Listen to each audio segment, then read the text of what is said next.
Well, we've seen today the nation's largest industry groups launch their campaign against the government's proposed same job, same pay laws.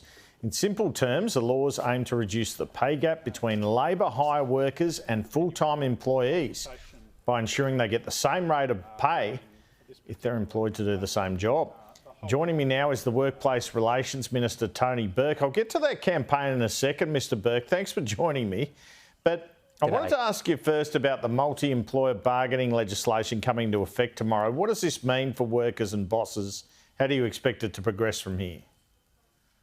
Look, what I expect we'll see tomorrow is the start, particularly in some feminised industries, of some multi-employer bargaining. Now, whether they register tomorrow or in the next couple of days, not sure, but what we'll start to see now is, particularly in those industries that previously haven't been able to get good access to enterprise bargaining, that multi-employer bargaining processes will start.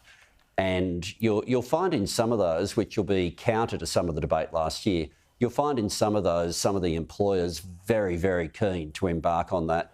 You've only got to remember the way a whole lot of the childcare centres, early childhood education businesses were arguing that they wanted a way of being able to use some of those streams that we made available last year for multi-employer bargaining. What does all of that ultimately mean? Well, when you get a bargain, you're always paid above the award.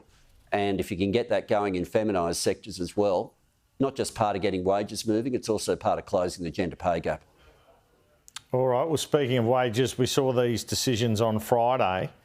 Why are you so confident that these wage increases will not drive inflation up even further and then we cop it back in interest rates?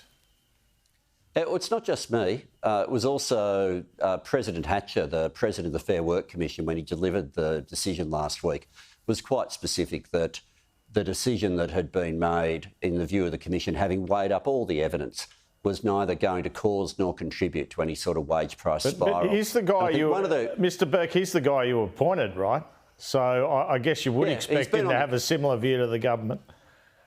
Oh, there's plenty of times you appoint people and they end up making different decisions. There's plenty of independence about the Fair Work Commission.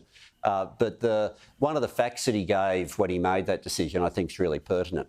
He went back to last year's decision and said it was roughly only 10% of the total wage growth that we then saw was as a result of that decision. Now, you know, when you take that into account, and that's because the people who rely on this decision tend to be at the lower end of the income spectrum. So to have a situation where wages is just one of the issues that gets weighed up in all the different issues talking about inflation, these are the people who are the lowest paid. It's 10% of the total wage growth across the country.